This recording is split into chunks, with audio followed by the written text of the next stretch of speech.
We've got some great programs coming up. On November 4th, we will discuss Native American history and law. And on November 25th, we'll be joined by Christopher Cox and Jeffrey Stone to discuss the presidential legacy and constitutional vision, now much disputed, of Woodrow Wilson.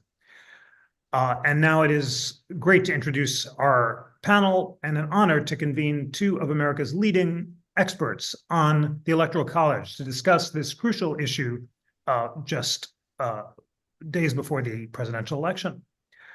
Robert Hardaway is professor of law at the University of Denver Sturm College of Law. He's the author of many law review articles and books on the Electoral College, including most recently, Saving the Electoral College, Why the National Popular Vote Would Undermine Democracy. And Jesse Wegman is a member of the New York Times editorial board. He's written about the Supreme Court and legal affairs since 2013, and he is the author of Let the People Pick the President, the case for abolishing the Electoral College.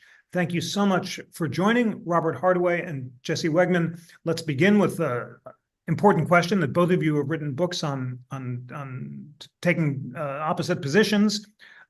Should we abolish the Electoral College and have a national popular vote or not? And after we've dug into that important question, we can broaden out to some unresolved issues that may possibly arise in the next election. So, Jesse Wegman, your book states the case as clearly as possible. Let the people pick the president, the case for abolishing the Electoral College. What is the case and why should we have a national popular vote? Hi, Jeff. Thanks so much for having me and for hosting this debate. The quickest answer, and I think the cleanest answer to that question is that a modern representative democracy like the United States really runs on two fundamental principles. And those principles are political equality and majority rule. Political equality means all votes count the same wherever they're cast. And majority rule means the candidate who wins the most votes wins the election. I think those have been our underlying principles. One of them, majority rule, from the start. You can actually see the founders themselves talking about how majority rule is the essence of Republican government, as they say at the time. And political equality, obviously, is enshrined in our Declaration of Independence, but it has taken us more than 2 centuries to come anywhere close to achieving it in practice.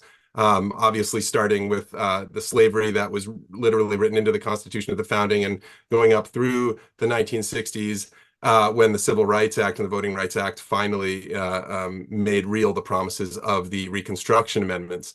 But one person, one vote, that's political equality, and majority rule, the person who gets the most vote wins. Those are at the heart of how a representative democracy should run. The Electoral College, as it is currently constituted, violates both of those principles. It violates majority rule because, as we have seen many times, 5 times over the nation's history, and almost saw in 2020 and may well see next week, the candidate who gets fewer votes can win the White House. And it violates political equality because, as we see every year, no matter who wins the election, some votes count for more than others. Some people matter more than others in the election, in how the candidates treat them, in how their votes determine what happens to all of us all over the country. So that's the quickest way I can put it, that majority rule and political equality are the guiding lights of a representative democracy in the 21st century, and the Electoral College, as it works under the winner-take-all rule today, violates both of them. Thank you very much for that introduction. Robert Hardaway, your book puts your case clearly in the title as well. It's called Saving the Electoral College, Why the National Popular Vote Would Undermine Democracy. Why would it? Well, the main reason I set forth is that I'm of course, in complete agreement that we want the people to elect the candidate. The problem with a so-called the Russian system and the French system is that without the Electoral College, you might have 15, 16, 17 parties vying for the presidency. And because no one will get a majority generally, there's going to be a runoff, which is I call it the great illusion. The French experienced this because, well, it was as John F. Kennedy, when he saved the Electoral College back in 1956. At that time, Republicans were convinced that the Electoral College aided the Democrats. And so they wanted to, quote, abolish the Electoral College. And so in the French election of 2017, they had, I don't know, 9, 10, 12 parties. And because there were so many parties, no one really got a high popular vote. It was 23% for the extreme right-wing candidate and something like 18% for somebody nobody had heard of. And as a result, the runoff was between the person who got 23% and the person who got 17%. And so it turned out that the voters in the second round were asked to vote for one of the two, and then somebody has to get a so-called majority in that situation. But what happened during the election, during that so-called runoff, was that somebody was elected who was opposed by 2/3 of the people. And the French electorate was so outraged by what passed as democracy that they several million people cast blank ballots saying this is not democracy. And so it was John F. Kennedy who pointed this out in 1956 when the Republicans were trying to, quote, abolish the Electoral College. He pointed out that under the so-called the Russian system, the French system of so-called popular vote system, you're going to elect a person who's opposed by the vast majority of the people. And there indeed were riots after that election because the people said this is not democracy. And the other fallacy that's involved with, just let's let the electorate, the popular vote decide, is that you have to have these runoffs, at least two, at least one. And the result is you don't get somebody who's supported by the majority of the people. And the drafters of the Constitution understood this. And that's why they created the Electoral College. Now, it's very easy to say no vote should count more than somebody else's. And that's the exact argument that's used today to abolish the US Senate. The Green Party and others and some Democrats have said, let's abolish the US Senate, or at least make it proportional so that California has 50 senators and North Dakota is lucky to get 1 senator. But that's not the kind of scheme that the drafters had in mind for a large country. You can't have a country ruled by people on the coast. You have to have support that is broad as well as deep in a particular area. And so as a result, the Electoral College is the one that is most likely to give you a result that's supported by the majority of the people. And the other fallacy with the popular vote idea, which is set forth in the NPVIC, the National Popular Vote Interstate Compact, is a compact between the states. And if they represent as many as 270 electoral votes, they agree, we're going to ignore the will of the people of our state. We're going to look what the so-called hypothetical popular vote is in the other states. The problem with that is there is no popular vote in other states. People today, even you talk to somebody in the street and they say, who did you vote for? And they say, I'll vote for Trump. I vote for Clinton, whoever. No, you don't. You vote for electors, which is exactly the way they do it in all the parliamentary democracies. The Electoral College in Great Britain, for example, of course, they call it a parliament, where you vote for a representative who goes into the parliament, and then those people elect their leader. And that's what happens here. You vote for electors, not a candidate. And those electors, in the majority of states, they're not even required to vote for the person they're pledged to vote for. And very few have enforcement mechanisms to make them do it. So there is no popular vote. Under the NPVIC says we're going to go with the popular vote in other states, but there is no popular vote in other states. Great, thank you so much for that. Jesse, Robert says that on the two principles you identified. The Electoral College does better at reflecting majority will, and it wasn't intended to have total equality because of the US Senate. Your response?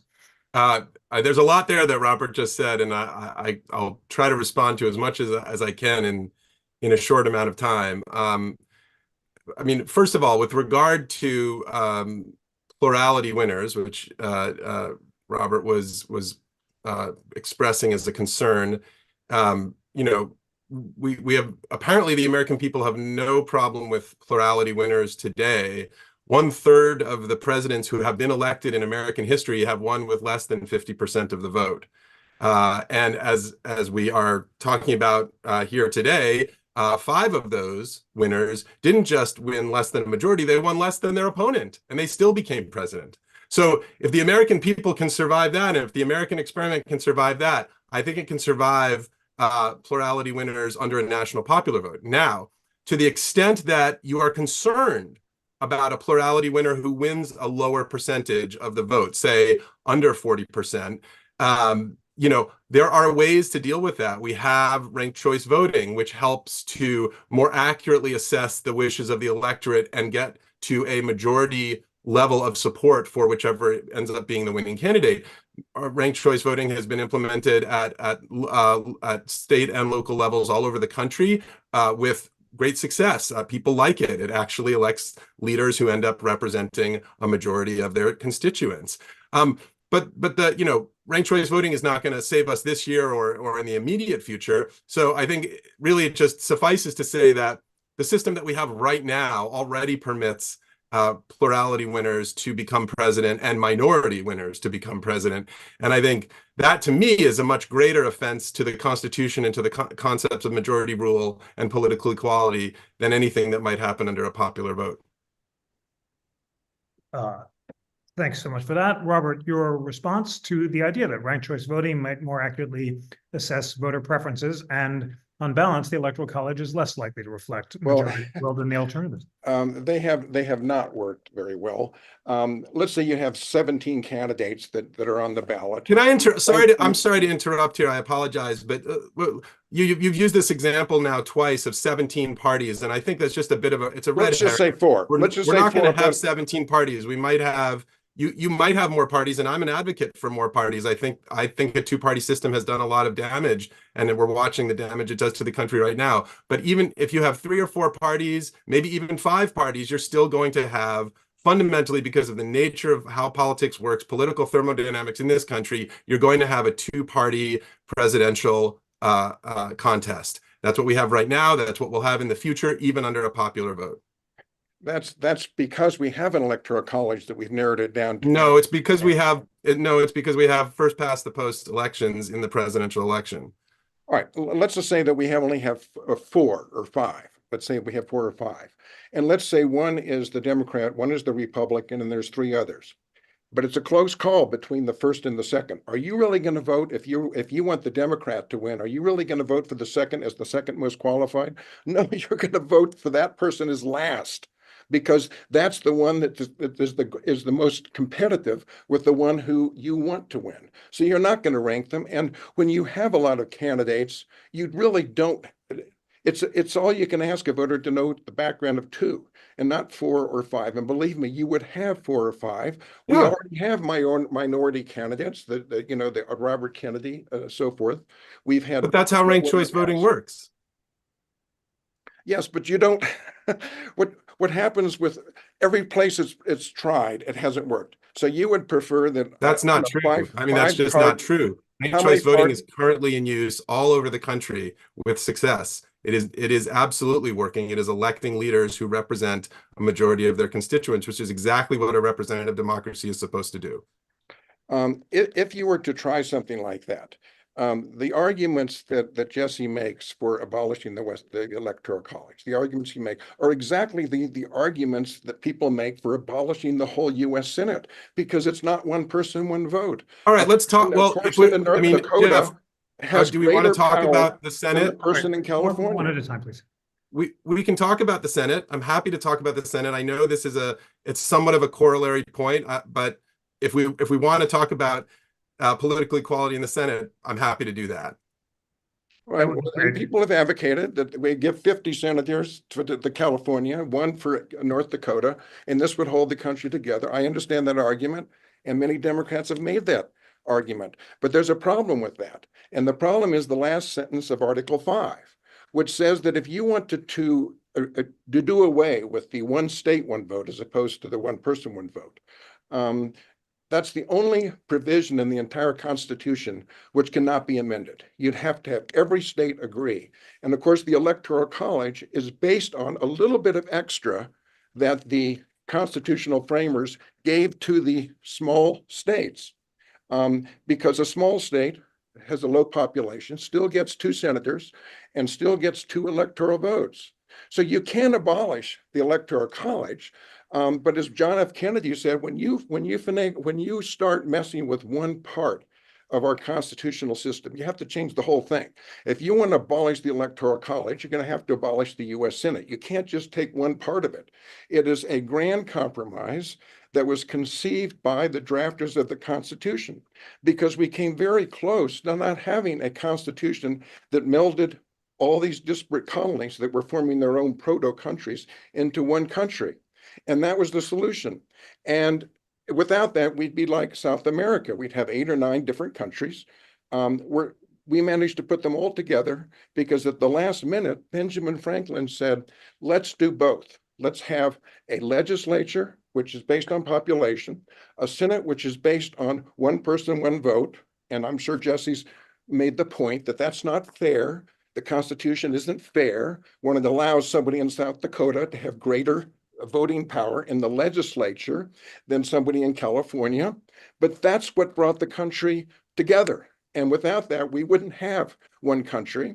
And ever since then, we've had people who have tried to abolish the Electoral College, but it all comes down to the bottom line. You can't do it unless every state agrees, because the last sentence of Article 5 says that every state has to agree to abolish the one vote, equal vote in the Senate. Jeff, can I step in here? I'm sorry. Sorry, Jesse. Let me just say we are getting some reminders in the chat that if each of you could just let each other finish and then chime in, that would be great. Robert, are you done with this last intervention, or do you want to finish up? No, that's fine. Jesse can respond. Okay, great. So Jesse, on the point of the equal Senate, and anything else you'd like to respond to? I mean, sure. I apologize for interrupting. It's just that there's a lot coming out here in each answer, and there are many different points, and some of them I think are debatable at best, and some of them I think are just misleading. I don't think it's correct to say that you need to abolish the Senate in order to change the way we elect the president. There's nothing in the Constitution that says that. There's nothing in the Constitution that implies that.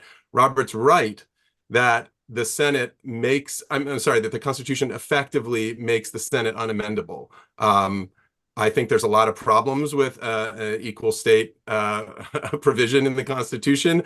The founders, several of the top founders, those who drafted the Constitution itself, agreed. They thought it was an abomination to have states have equal representation in the national legislature.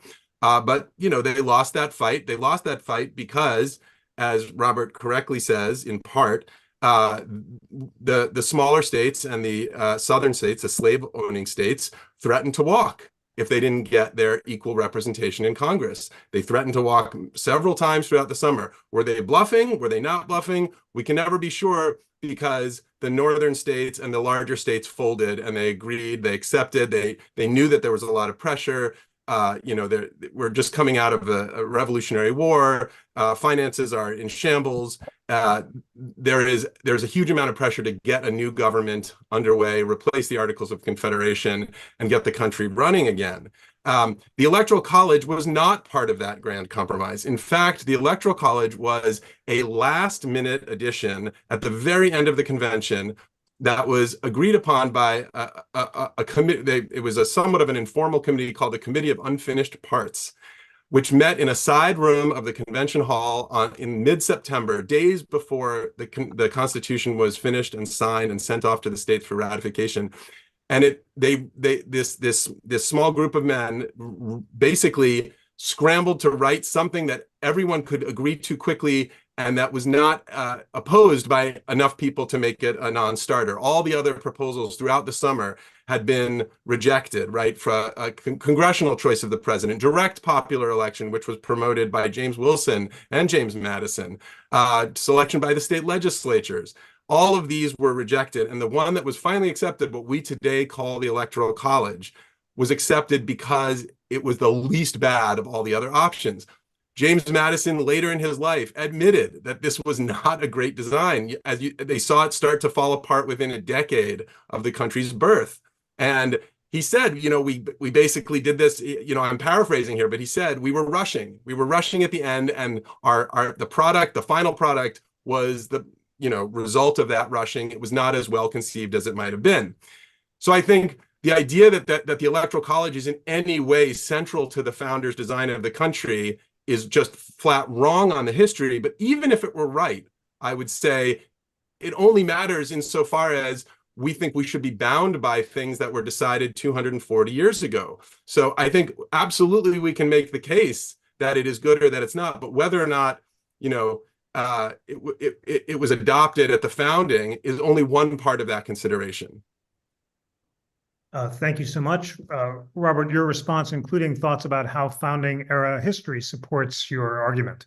Well, it's true that they had left the whole question of representation in Congress until the very end, because everyone knew that was going to be the crucial issue.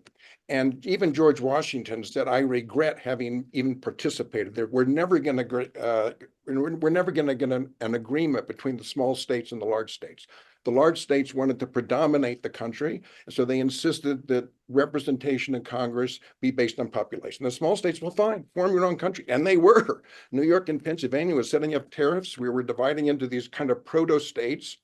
And as a result, we didn't want the Constitutional Convention left to the very end the question of what kind of representation will be there in Congress. And then it was at the last minute when it was about to break up, people were about to say, there's no compromise, we can't do it, that Benjamin Franklin saved the day. And he said, let's do both. Let's have let's have a population determine the representation in Congress, in the lower house, and let's have one state, one vote in the upper. And as part of that grand compromise was the Electoral College, that some of the small states, like at that time it would be like Rhode Island, for example, who said, we're not going to participate in any country where the big states are going to predominate and bully us. We're not going to join. And they said, well, form our own country. And they had an amalgamation going with some of the small states. And that's when Benjamin Franklin stepped into the fray and say, let's do both. And as part of the grand compromise, we'll have an electoral college in which some of the small states also get a little extra, just a little extra in presidential elections. And the New York Times, to their credit, back in 2000, I think it was 2000, said in their editorial that that's one of the reasons why we had an electoral college. The Electoral College, said the New York Times, was first and foremost a compact among states, large and small, designed to ensure that one state or one region did not dominate the others. And it was because of the safeguards of the balanced federalism, much like the allocation of 2 senators to each state, regardless of size. And by offering the promise that even the smallest states could tip the balance in close elections, the system made it impossible to ignore them. Without this compromise, the grand compromise had 2 prongs. One was that we'd have representation by population. In the lower house, we'd have one state got a vote, equal voice in the Senate, and the Electoral College would be based on that. So how we're going to abolish the Electoral College without also abolishing the weight that each state gets and induce them to form the union without that compromise. The other thing is you can't confuse the 2 compromises. Jesse was mixing up 2 compromises. Yes, it's true the southern states wanted representation in Congress based on their total population, including slaves. Obviously, the northern states did not agree to that because the slaves did not have any a right to vote. And so that's where the 3/5 compromise. But don't mix that up with the entirely separate compromise between the large states and the small states. Virginia was a slave state, but it was also one of the big states. So their concern was whether or not they would have equal representation in the Congress. That was a completely separate compromise. And so that's why without that grand compromise, which includes the Electoral College is based. Now, how are you going to abolish the Electoral College without also abolishing the weight that the last sentence of Article 5 says that they have a right to in the Electoral College? They have equal weight in the Senate, and that's what the Electoral College is based on. And it's like John F. Kennedy said when the Republicans were trying to abolish the Electoral College, you can't fiddle with one part of the Constitution without doing the others. You can't abolish the Electoral College without abolishing the Senate. It's a grand scheme. It's a general system of government, and there's been attempts to undermine that ever since our founding. And the other one final point, and I'll turn it back to you. Is the whole question. Well, I'll leave it there, but I have one question for Jesse with regard to the NPVIC, which is the National Popular Vote Interstate Compact, in which a California billionaire has decided he doesn't want yachts and airplanes and so forth. He wants to change the whole Constitution. So he is introducing these bills, sort of coming in the back door, using his agents that he pays quite a bit of money to say, let's have states agree that they will not ignore the will of the people in their state and go by the total popular vote. But there is no popular vote. People don't vote for a candidate. They vote for electors, just like they do in every parliamentary democracy in the world. And how do you count popular votes for a elector who may or may not vote for the person they're pledged to vote for? And how, if the parties who object to this NPVIC, they want to kill it, it's very easy. Just do like Alabama did, Mississippi did in the 1960 election, and have parties appoint a slate of. Jeff, I'm sorry to, All I'm right, really please, sorry to Jesse, interrupt. Jesse, Robert, sorry, you just please, finished please, this Jesse, for a please, little sorry, while here. Jesse. Let me just Jesse, finish. please don't interrupt, Jesse. Robert, please finish. But maybe you could ask him this. How do you, if you're allowed, as Alabama, Mississippi, other states have done, to have a political party present a slate that where the members of that slate haven't been pledged to any candidate? How do you count the popular votes for a slate where there's no pledge? Where are the popular votes? That's my question to him. How would he calculate popular votes for unpledged electors? That's my question to him. Thank you for all that, Jesse. Your response to this will have one more beat, and then I'm going to broaden out to some current issues. I'm sorry to interrupt, Jeff. There's just too much here to respond to in these answers. Let's bring this back to what this is really about, which is what is happening today in America under the winner-take-all Electoral College. Under the winner-take-all Electoral College, only a few states matter in any election, right? That is how our process works. It does not protect small states. It does not protect rural states. It doesn't protect Republicans or Democrats. It protects what we call swing states. And the only reason it does that is because of this winner-take-all rule that all but 2 states use to allocate their electoral votes, which in effect erases all the votes of the people in that state who did not vote for the candidate who won the state. And when you repeat that all over the country, you get the kinds of distortions that lead to losing candidates winning the election. That is the problem. The problem is the focus on a few small districts in a few swing states that decide the election for all of us. This year, we know what those states are. It's Wisconsin, it's Arizona, it's Pennsylvania, it's Georgia. Why should a few thousand or possibly even a few hundred people in those states, in a few key districts or even towns, decide who the president is for 330 million people, not to mention the entire world, which is, waiting on tenterhooks for the outcome of the presidential election of the world's biggest superpower? there is just no excuse for that.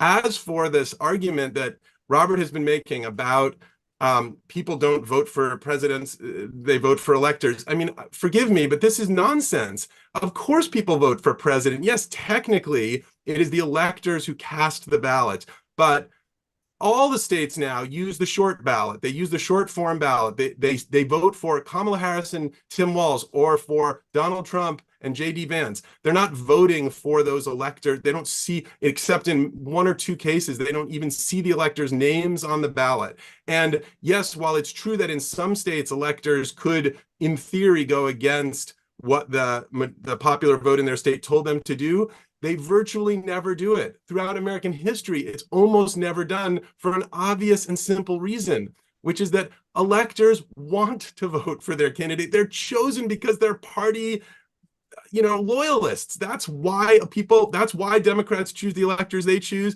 and Republicans choose the electors they choose. They don't act as the sort of disinterested, thoughtful, well-informed, stand-ins for the American people that the founders had briefly presumed they would be. They're just team players. So people vote for the candidate they want to win wherever they live in the country. They don't care about what state they live in. I've never met a single American who votes for president based on what state they live in. They vote based on who they want to win, and they don't vote for electors. They vote for the candidate. Thank you so much. I I'd just like respond to, super quickly to that. yes, please. The whole point, and I agree with Jesse, that the winner take all is something, but that's up to the states, because under Article 2, they can elect electors any way they want. And California was given a referendum. Do you want to split your votes based on the votes for each the electors for each candidate? And California said, we don't want to share our electoral votes with Trump. We don't want that. But they don't want what Jesse wants. They opposed that. So it's up to the states. If they want to take winner take all, I would propose that states not do that. I think that's a great idea. And Jesse, go to the states and see if you can convince them to do it. But California didn't want to do it. New York didn't want to do it, and Colorado didn't want to do it. But the whole notion that citizens are deluded, they're given this at the bottom of the video. On election night, it says so-and-so got a popular vote. The candidate did not. It was the electors, and every ballot says electors. It may be in smaller print, but it says you're voting for the electors. And half the states don't require them to vote for the person that they're pledged to vote for. And sometimes the slate of people who are presented by a political party aren't pledged to anyone. So I ask my question again: how do you count popular votes for candidates based on a citizen's misconception as to who they're voting for? They're not voting for the candidate. How do you count popular votes for unpledged candidates? It's impossible. Okay, thank you both very much for this exchange. I want to introduce some possible forthcoming issues.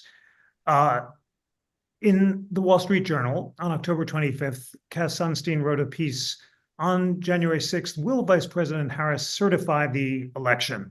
And Cass Sunstein notes that in 2022, Congress enacted a reform to the Electoral Count Act, which states that the president of the Senate shall be limited to performing ministerial duties, and the president and vice president can play no role in deciding which slates are valid.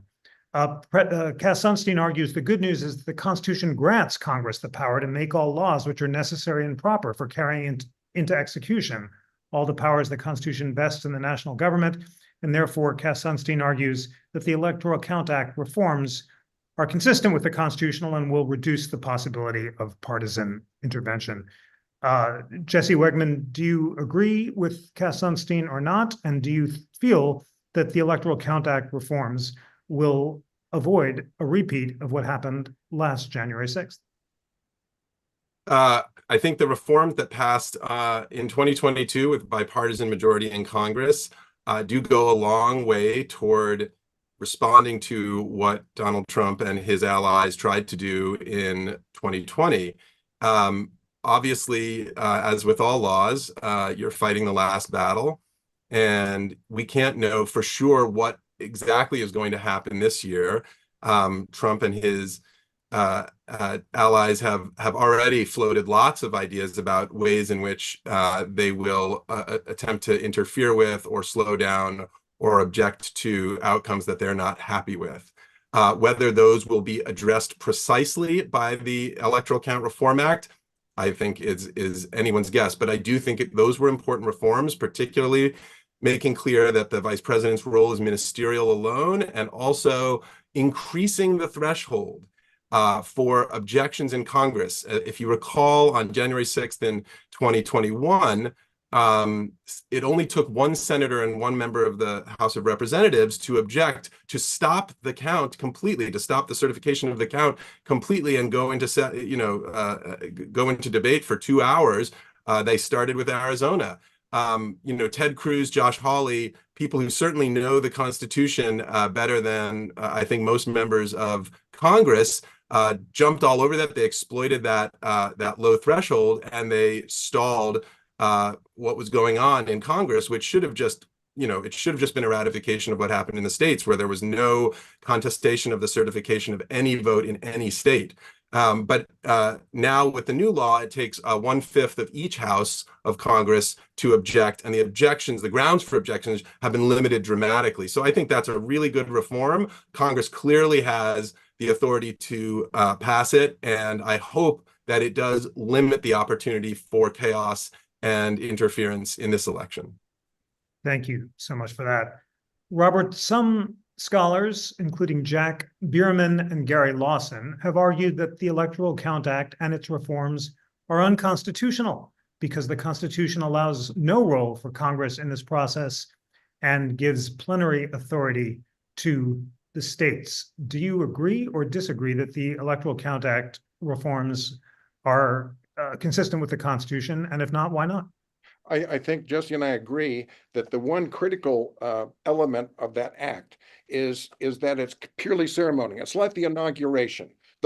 Any other alternative would be preposterous. To say that one person in the Senate, say the president of the Senate, could change the whole election by miscounting the votes is preposterous. So it's obviously ceremonial. The 12th Amendment is completely ceremonial. So it doesn't matter whether the vice president says, "Oh, I reject these votes." And no question that on 9/11, that on January 6th, Trump tried to affect the election, but that was an impossibility. It can't be done because it's only ceremonial. It would be like not going to the inauguration. That's ceremonial. But just because you don't show up at the inauguration, do you nullify 200 million votes? Of course you don't. So I agree with that part. But the part you can't agree with is the part that says, we still give to the federal government the power to second guess, to change, to challenge, to entertain objections to certifications that are final from the states. And once that is accepted, and this electoral act says that it's okay, the federal government can get their mitts on the whole process. And that was not the intent of the framers. It's clear from Article 2, they have no say-so. And once an electoral slate, once electors are chosen by the states, that's it. End of the story. There's a ceremonial counting. They didn't have calculators in those days. Maybe the arithmetic wasn't good. That's a nice little ceremony, but it has no effect on the election. And that's the part that's unconstitutional, to suggest that people in Congress can now second guess the appointment of the electors by the states. Thank you for that. I want to explore how far that theory might go.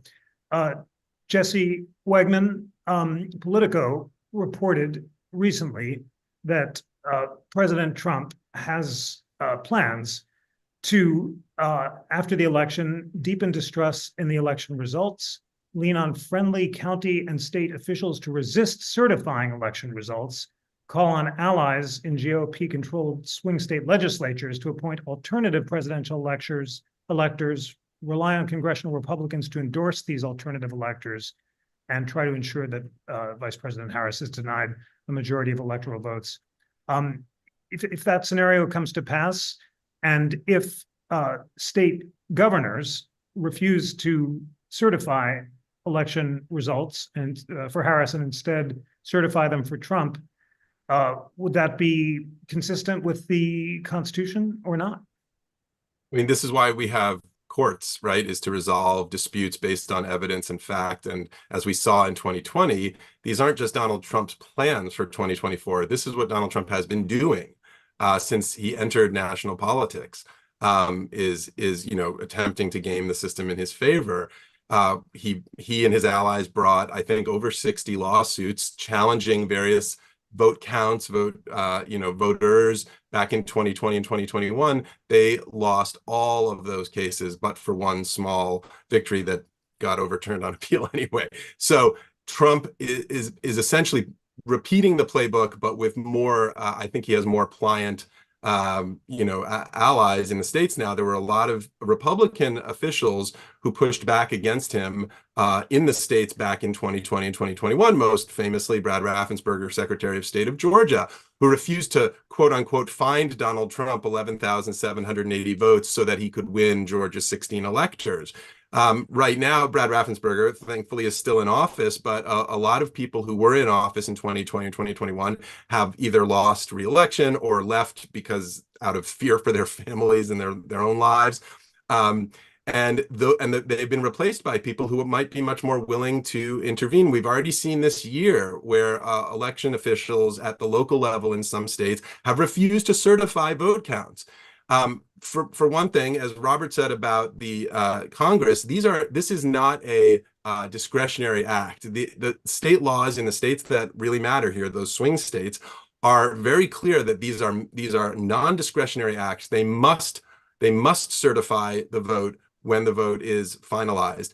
If there is a challenge from either candidate over vote counts or vote who voted or any aspect of the vote, that can go through the normal state and then federal court systems and those channels that have been long established, and those will get worked out. And it's fine for those to go through that process. That's how it's built. The new law actually provides for expedited consideration of these challenges because of the short timeline between Election Day and Inauguration Day. But I don't think, Donald Trump has an endless bag of tricks up his sleeve. This is part of the problem with a sort of anti-democratic authoritarian movement, which is that they will always find the weak spots. They will always look for and find the sort of the loose ends that weren't tied up by lawmakers who have to assume on a basic level that people are operating in the best interests of the country. The American system of government and the American legal system is not designed to handle someone like Donald Trump, as we're seeing right now. Thank you for that. Robert, I raised this question because it's the obligation of the NCC to anticipate the constitutional issues that might arise. If in the election, President Trump were to persuade a state governor to refuse to certify results on the grounds that it had been fraudulent, and if the governor rejecting the reported results were to certify for Trump rather than Harris, do you believe, under the Constitution and the independent state legislature doctrine, that state governor's certification would have plenary constitutional authority or not? Well, generally, a state goes through a process, the legislature approves it, and then it's signed by the governor. Once that happens, that is it. If they decide they don't want to submit the certification by the governor of that state to the Senate, that's fine, that it just won't be counted. But I have to disagree with Jesse that we want the courts for months, sometimes weeks, months, to play around with objections is not sound. Let's let the people decide. Once a governor certifies it, that's it.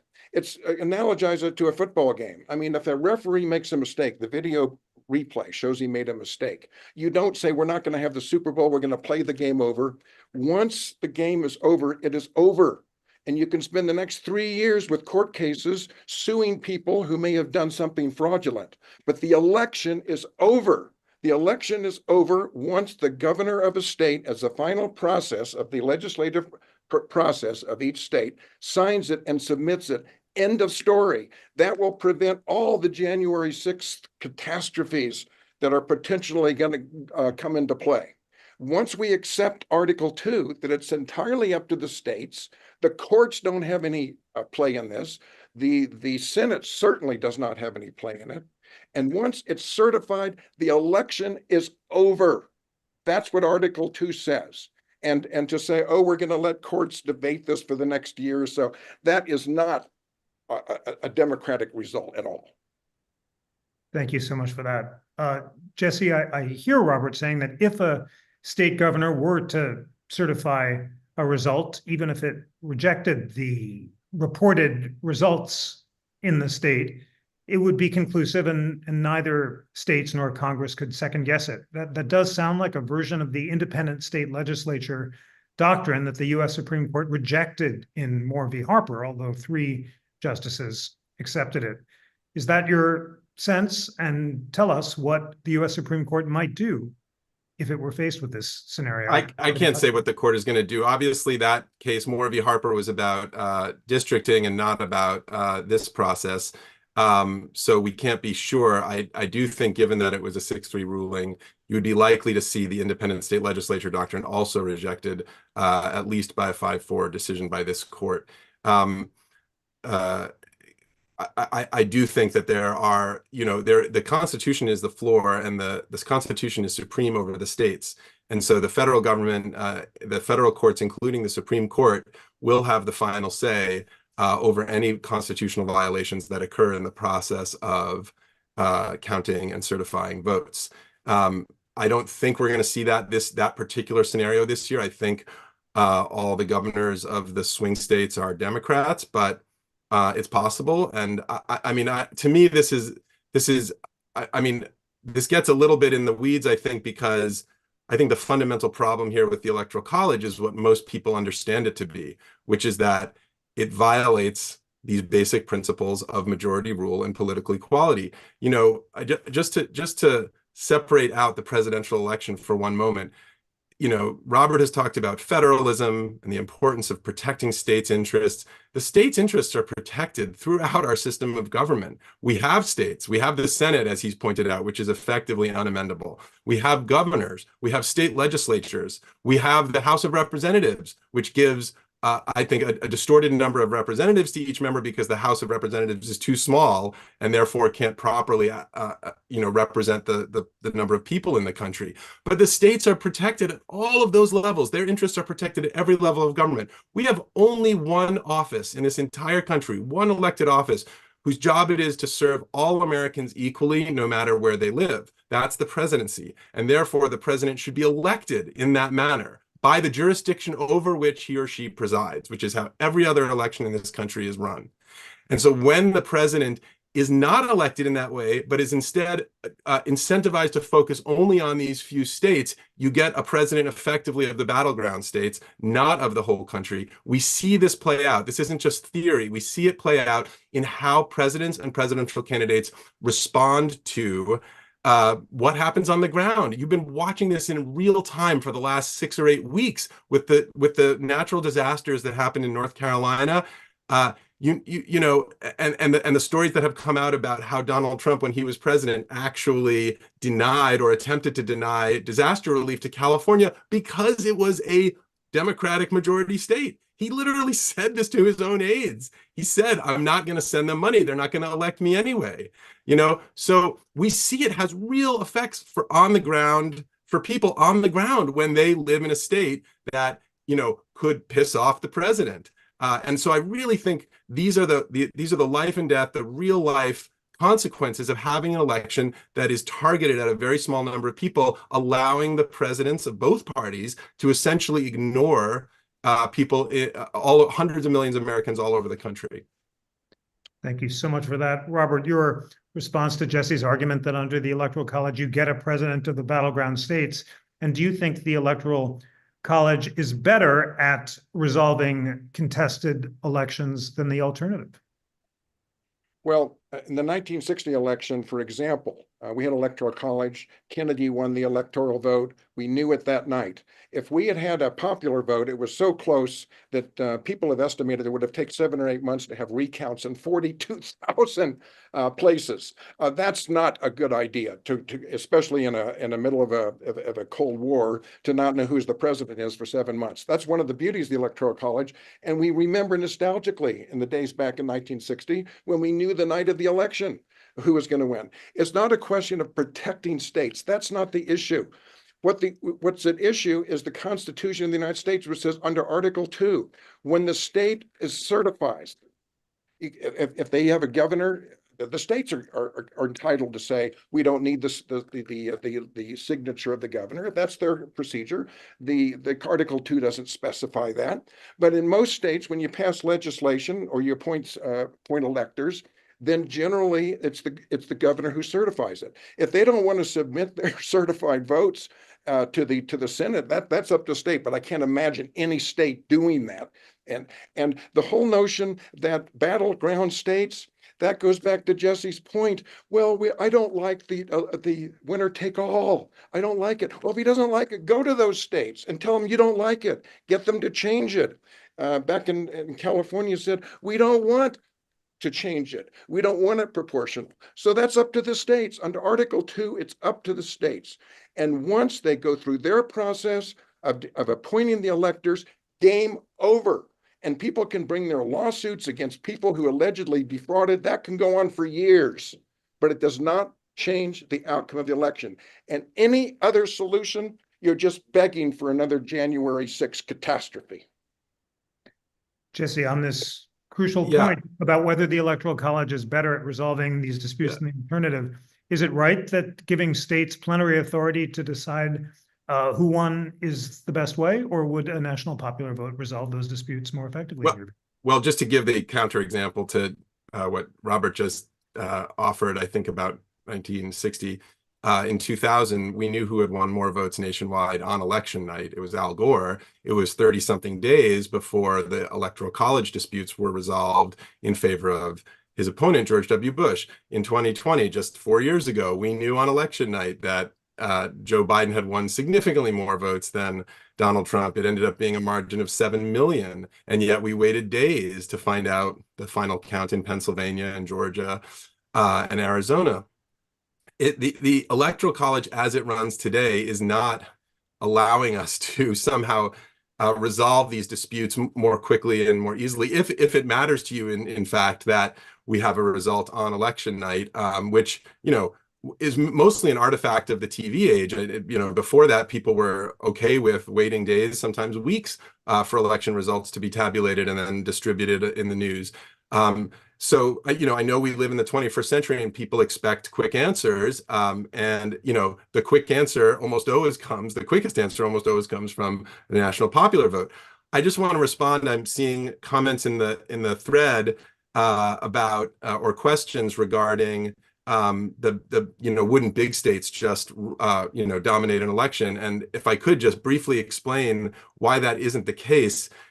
First of all, as I said earlier, states, when you say big states or big cities, you're implying that big states or small states as big states or small states have some sort of unique interests that they share with each other, but it's not true. There are big states. There are big states with more Democrats, like New York and California. There are big states with more Republicans, like Texas and Florida. Same with small states. In fact, of the 14 smallest states in the country, 7 have Democratic majorities and 7 have Republican majorities. There's no common interest among these states.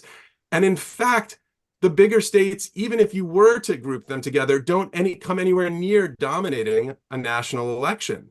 In fact, you get, of the 100 biggest states in the country, you're basically the same size, the same number of people as the rural areas of the country. So they kind of offset each other. The election is mostly decided in the suburbs. The bottom line to all of this, all of these statistics, is that why should it matter where you live, in what state, in what city, on the coast, in the middle of the country, rather than just that you're an American citizen whose vote should count no more and no less than anyone else?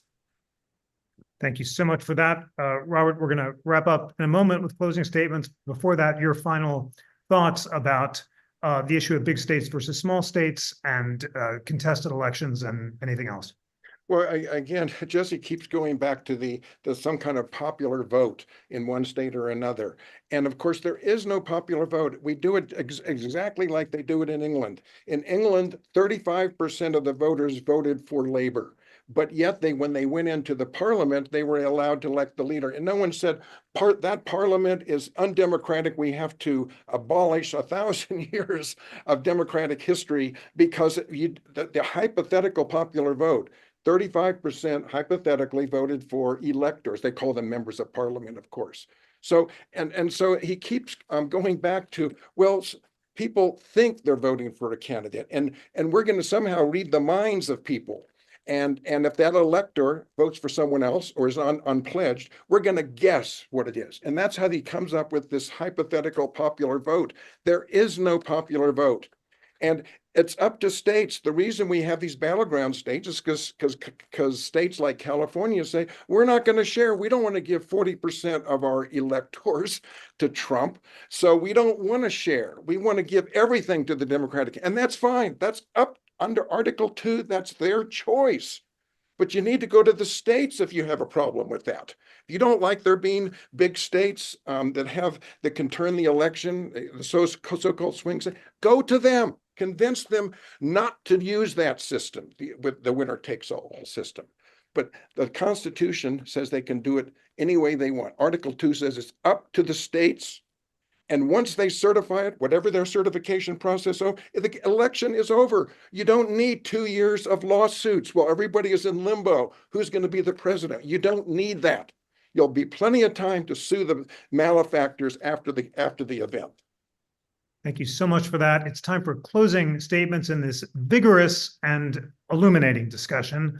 And just 1 minute each, if you can just sum up your central points. Jesse, the first one is to you. What is the case for abolishing the Electoral College? One person, one vote, majority rule. I mean, I've been debating this issue now for some years, not as long as Robert has, but for a number of years. And I've just yet to come across a defense of the Electoral College under the winner-take-all rule that actually is rooted in empirical fact or historical accuracy. And I'm sorry to say that, but it's true. I don't understand how we're still having this debate in 2024. We are a modern representative democracy. We elect our leaders by majority rule and by one person, one vote, and that's how the biggest election of all should be run. Thank you so much. Robert Hardaway, last word to you. Why would the national popular vote undermine democracy? Well, the main reason it would undermine democracy is it's based on an illusion that that we don't do it like we do in Great Britain. We don't elect electors. We don't elect candidates. We elect electors. And the reason that the Electoral College is so critical is because you're much more likely to get a candidate supported by the majority of people. John F. Kennedy, in his famous speech in 1956, when Republicans were trying to do what Jesse's suggesting, get rid of the Electoral College. And he said, first of all, you can't do that unless you change everything, which would mean like what? Like the US Senate. He's making an argument for one person, one vote. Well, if you really believe that, then advocate for the abolition of the Senate. It can be done. All the states have to agree.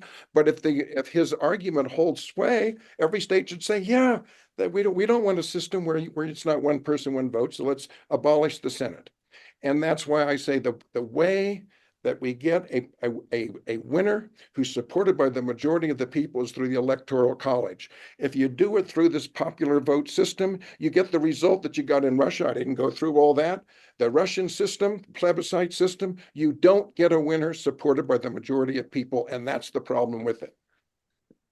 Thank you so much, Jesse Wegman and Robert Hardaway, for a robust, uninhibited, and wide open debate about the Electoral College versus the national popular vote. It is urgently important for the National Constitution Center to convene a diverse range of views on important constitutional topics, and that's exactly what both of you have provided our grateful listeners today.